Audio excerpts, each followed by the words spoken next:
Good morning. শুরু করছি আজকের দিনটা। আজকে আমরা এসে গেছি পান্থনিবাস পুরী। আমরা 6টা 10-এর রিপোর্টিং ছিল, আমরা 6টা 10-এর মধ্যে পৌঁছে গেছি। এখন বাজে 6টা 19। যাই হোক, আমাদের বাস দিয়েছে, এই যে ওয়েদার ট্যুরিজম। আমাদের এই বাসটায় যাব। আমাদের বাসও দিয়ে দিয়েছে, কোচ নম্বরও বলে দিয়েছে। যাই হোক, এখানে অনেক ট্যুরিজমরা এই ট্যুরিস্টরা এসছে। কেউ চিল্কা যাওয়ার আছে, কেউ কোনো ওই ট্যুরটা আছে। মোটামুটি এখানে 4-5টা বাস আছে, এরা ছোটো ছোটো ট্রাভেলারও আছে। এই ব্যাপার। এটা হচ্ছে পান্থনিবাসের যে হোটেলটা, মানে যেখানে পান্থনিবাসে এসে লোকজন থাকে উড়িষ্যা সরকারের, Orissa government tourism department for development. এই বাসটা যাবে চিল্কা, যাবে এই বাসটা চিল্কা যাওয়ার জন্য। বাসটা এখান থেকে ছাড়বে, আমাদের বাসটা ওখান থেকে আছে। এই হচ্ছে উড়িষ্যার পান্থনিবাস। যাই হোক, আমরা এখান থেকে যাত্রাটা শুরু করি, দেখা যাক কতদূর কি হয়। আমাদের ঘুরি 1 লক্ষ দেখিয়ে দিলাম। এবার আমরা বাসে উঠবো, দেখা যাক কি হয় বাসে। আমরা এসে গেছি পান্থনিবাসে। এবার আমাদের যাওয়ার ফল আজকে আমাদের 15 ধবলগিরি খণ্ডগিরির প্ল্যান আছে। গিয়ে দেখি, যাওয়া যাক কি হচ্ছে, দেখা যাক।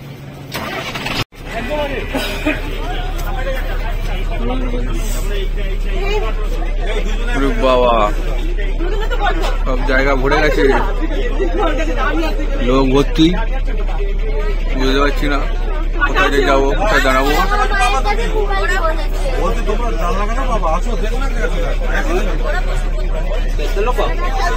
আমাদের সিট নম্বর কোথায়, 33-34, খুঁজে পাচ্ছি না, যেতেও পাচ্ছি না। সিটে গিয়ে পৌঁছাই।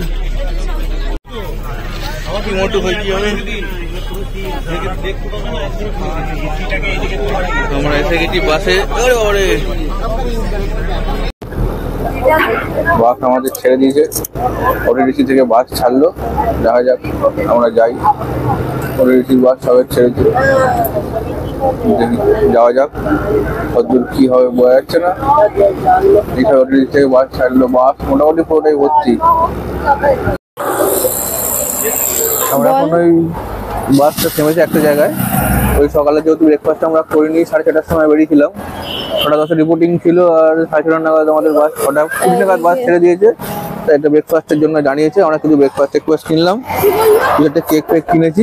যাই হোক, কেক ফেক কিনে আমরা এবার বাসের দিকে উঠবো, দেখা যাক। তারপর আমাদের নেক্সট ডেস্টিনেশন যেখানে যাবে সেখানে যাবো আমাদের দিকে। চলো বাসে উঠি। হচ্ছে আমাদের বাস, এই বাসে করে আমরা এসেছি। Tata government of West Bengal Orissa tourism bus আপনাদের দেখিয়ে দিলাম। হচ্ছে ভলভো বাস টাইপের।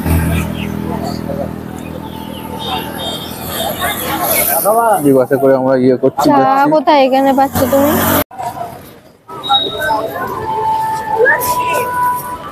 আমরা এখন এসেছি লিঙ্গেশ্বর মন্দিরের এখানে। এখানে লিঙ্গেশ্বর মন্দির অনেকই শিব ঠাকুরের মন্দির, কিন্তু এখানে শিব ঠাকুরের মন্দির হলেও বলা হয় একে হরিহর, মানে শিব ঠাকুরেরও পুজো হয় আর নারায়ণেরও পুজো হয়, একসঙ্গে ইয়ে হয়। এখানে একটা পুষ্করিণী রয়েছে এবং পুষ্করিণীতে সবাই নামে স্নান করে। এখানে আরো বিভিন্ন ছোট ছোট মন্দির বলুন বা পুজো করার জায়গা বলুন করা রয়েছে। মনে করা হয় আগেকার দিনে এখানে লোকেরা বসে, রানীরা তার সঙ্গে পঙ্গ বাড়ির লোকেরা বসে এখানে গিয়ে পুজো করতো। আর এই পুষ্করিণী স্নান টান করে এখানেই পুজো করা হতো। জানি না কতটা সত্যি কি মিথ্যে, আমি শুনেছি তাই আপনাদেরও বললাম। আমরা এখন এসেছি লিঙ্গেশ্বরের মন্দিরে। দেখুন, আমি মন্দিরটা বাইরে থেকে একবার দেখানোর চেষ্টা করছি, কারণ ভেতরে তো মানে মোবাইল নিয়ে ঢোকা নিচে ঢুকতে দেবে না। যাই হোক, আমি তাও একবার দেখানোর চেষ্টা করব। একটা জায়গা আছে, এখান থেকে ভেতরটা পুরো দেখা যায়। আমি আপনাদের সাইডটা একবার দেখিয়ে দেওয়ার চেষ্টা করছি, বা এক্সটেরিয়ারটা কেমন আছে বা চারদিকে কি কি জিনিসপত্রগুলো আছে, ঠিক আছে। এখান থেকে হচ্ছে এই মন্দিরের মূল প্রবেশদ্বার, যেখান থেকে সবাই ঢুকছে। একটু দেখানোর চেষ্টা করছি আপনাদের মূল প্রবেশদ্বারটা কোথায়। বহু পুরনো, বলতে আমাদের গাইড দাদা বললেন নাকি এটি জগন্নাথ মন্দির প্রতিষ্ঠা হওয়ার আগেও নাকি এই মন্দিরটা প্রতিষ্ঠা হয়েছিল। সেন বংশের 3 রাজা মিলে এই মন্দিরটা প্রতিষ্ঠা করেছিলেন। এখানে মোবাইল, জুতো এসব নিয়ে ঢোকা যাবে না।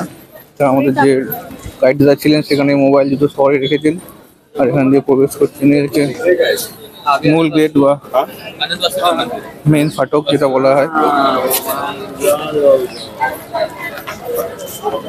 এই হচ্ছে মূল প্রবেশদ্বার, এখান থেকে সবাই ঢোকে। আর এই যে লাইন পড়েছে, এখানে লাইন দিয়ে ঢুকছে সবাই। এই যে এখানে লেখা আছে এন্ট্রান্স, এখান দিয়ে সবাই ঢুকছে। ওখানে মোবাইল টোবাইল সব চেক হবে, চেক হয়ে ঢুকে ওখানে সব সিকিউরিটি পুলিশ রয়েছে।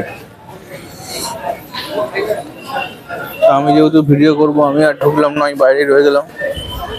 এই যে মূল প্রবেশদ্বার, আমি দেখানোর চেষ্টা করছি আপনাদের।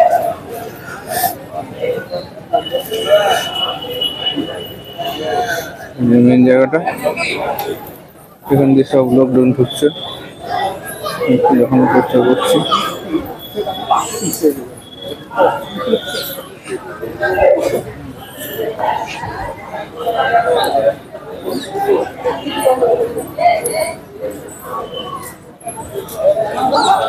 এখান থেকে পুরো দিয়ে লোকজন বেরোচ্ছে,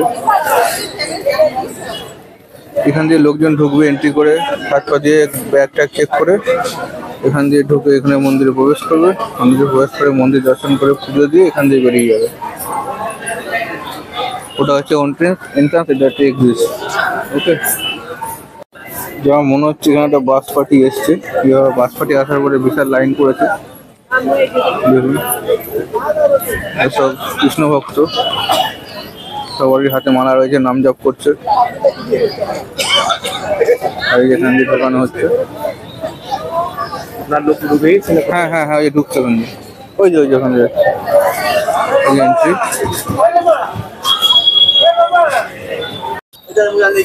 যাই হোক, আমি যেহেতু ভিডিও করার জন্য মন্দিরে ঢুকিনি, তো কিন্তু মন্দিরটা তো দেখাতে হবে।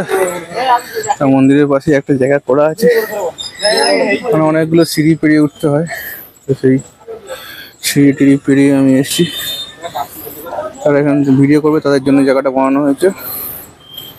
এই আপনাদের বলছিলাম হিন্দুশ্বর মন্দির, এই মন্দিরটা বাইরে থেকে আপনাদের দেখানোর চেষ্টা করছি। সবাই ভেতরে ঢুকেছে, কিন্তু আমি তো ভিডিও করার জন্য ঢুকতে পারিনি, তাই আমি বাইরেই আছি।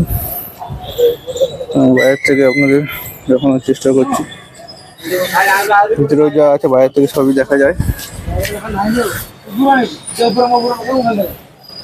আপনাদের দেখানোর চেষ্টা করছি ভিডিওটা। দেখুন কি আছে এখানে।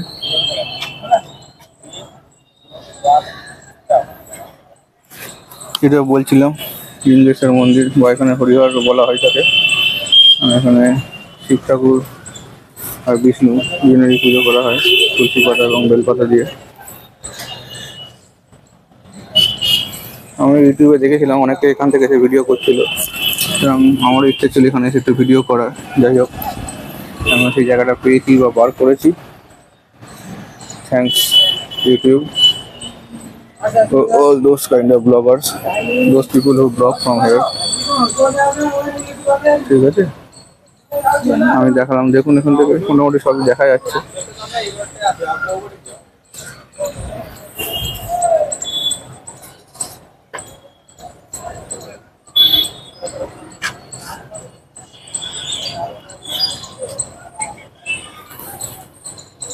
জায়গাটা আমি আপনাদের দেখিয়ে দিচ্ছি কোন জায়গা থেকে আমি ভিডিও করছি। তাহলে বাকি লোকরা যদি আসে তাহলে এখান থেকে ভিডিও করতে পারবেন আপনারা।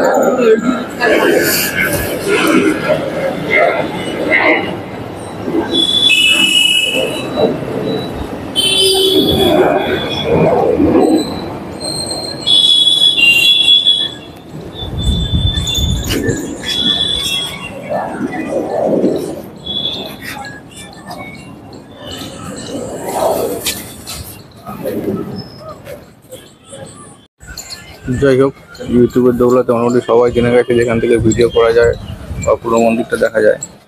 ঠিক আছে, আমি যেমন করছি, ভিডিও করছি বা ছবি তুলছি, বাকি লোকেরাও এসছে ভিডিও করতে, ছবি তুলতে। দেখুন, বলা যায় এটা একটা স্পট হয়ে গেছে, ছবি তোলার স্পট বা ভিডিওগ্রাফি করার পর স্পট। চারদিকে অনেক ছোটো ছোটো মন্দির আছে। যাই হোক, আমি দেখালাম ও দেখানোর চেষ্টা করলাম। দেখুন, ঠিক আছে, আমি তো আপনাদের দেখিয়ে দিলাম বা আপনারা দেখলেন পুরোটা। আমি ভেতরে ঢুকিনি, বাইরে থেকেই ভিডিও করছি আপনাদের জন্য। আর আমাদের হাতে সময় নেই, 8:35-এর মধ্যে রিপোর্টিং আছে বাসে। ঠিক আছে, বাস থেকে ফোন এসে গেছে, এই যে বাসের দাদা ফোন করছে, আমি যাচ্ছি। দেখুন, এই যে ভিডিও করার স্পট, এখানে মোটামুটি সবাই ভিডিও করছে, পুজো করছে সরি বলছি, পুজো তো করছে না, ভিডিও করছে, ছবি তুলছে, সেলফি তুলছে। এটাকেও সাজিয়ে গুছিয়ে রাখা হয়েছে, দেখুন যেমন লাল রং করে সুন্দর করে। আর এখানে মোটামুটি একটা বাগানও করা রয়েছে। মানে এই রাস্তা দিয়ে, এটা হচ্ছে মেন রোড, এই রাস্তা দিয়ে আসলে এখানে সবাই দেখতে পাবে, এখান থেকে ভিডিও করতে হবে, করতে হবে। এখানে সুন্দর করে সাজিয়ে গুছিয়ে রেখেছে উড়িষ্যা গভর্নমেন্ট। এই আপনাদের দেখালাম। ঠিক আছে, তো বাসের ট্রাভেল গাইড আছে, সে আমাকে ফোন করছে, এখন সেখানে যেতে হবে। চলুন, কোন রাস্তা দিয়ে আমি এসেছিলাম এখানে আপনাদের একটু দেখাই। সেই ওয়ান কাইন্ড অফ দুর্গম পথ, পাহাড় টাহাড় পাথর ভিডিও করার জন্য এসেছিলাম। এই যে মন্দিরের সাইড দেওয়াল, এখান থেকে আমরা ছবি টবিগুলো তুলছিলাম। এই হচ্ছে সেই রাস্তা, যে রাস্তা দিয়ে আমি এসেছিলাম এখানে। এটা শর্টকাট রাস্তার জন্য এখান দিয়ে আমি এসেছিলাম, কিছু করার নেই। এই রাস্তা পেরিয়ে আমি গেছিলাম। যাই হোক, এই রাস্তা দিয়ে আমি রিটার্ন করছি। মেন রোড দিয়ে আপনারা হেঁটে যেতে পারেন, কোনো অসুবিধা নেই। তো যেহেতু আমি এখানে দাঁড়িয়েছিলাম মন্দিরের পাশে রাস্তা দিয়ে, এই যে মন্দিরের পাঁচিল, মন্দিরের পাশে রাস্তাটা দিয়ে আমি শর্টকাট রুট নিয়েছিলাম। যাই হোক, আমার ভিডিও করা কমপ্লিট। এবার যাই বাসে গিয়ে আপনার সঙ্গে পরের ডেস্টিনেশন আবার দেখা হচ্ছে। যেটা বলছিলাম, লিঙ্গরাজ টেম্পলে যে পুষ্করিণীটা আছে, সেই পুষ্করিণীর পাশে বিভিন্ন ছোটো ছোটো টিলা করা আছে বা ঘর বা গুম্ফা করা আছে। দেখুন, তো এখানে মোটামুটি ভালোই প্রি ওয়েডিং শট হচ্ছে। এখানে একজন দাদা প্রি ওয়েডিং করছে, ওইখানে একটা প্রি ওয়েডিং করছে, ওই যে সব ফটোশুট করতে ব্যস্ত এখানে। তো আমরাও ছবি তুলতে ব্যস্ত। যাই হোক, ছবি টবি তোলা হয়ে গেছে, দেখিয়ে দিলাম। এখানে অনেকগুলোই প্রি ওয়েডিং ফটোশুট হচ্ছে, 2-3টে হচ্ছে মেবি। একটা ভালো সুযোগ পাওয়া গেছে, লিঙ্গরাজ মন্দিরে ধ্বজা পাল্টানো হচ্ছে। জানি না ক্যামেরায় কতটা আসছে। পুরীর মন্দিরে যেমন ধ্বজা পাল্টানো হয়, লিঙ্গরাজ মন্দিরে ঠিক তেমন ধ্বজা পাল্টানো হচ্ছে। দেখুন, লোকটা উঠছে।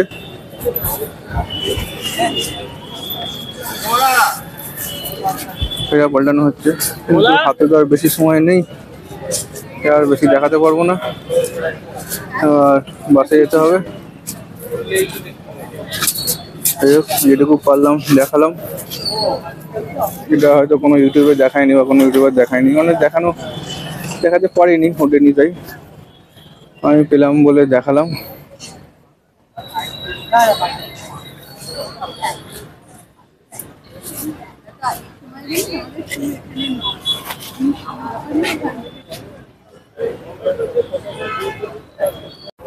আমরা বাস থেকে নামার সময় যে ঠাকুরমশাইকে দিয়েছিলাম 51 টাকা, সেই সময় দিইনি, উনি নাম ঠিকানা নামগোত্র লিখে নিয়েছিলেন। তো বলেন বাস থেকে যখন বাসে ফিরবেন তখন আবার পুজোটা দিয়ে দেওয়া হবে।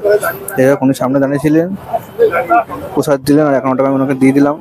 যাই হোক, লিঙ্গরাজ মন্দিরের প্রসাদ দেখি সবাই দেয়, আমরাও দিলাম। That's it.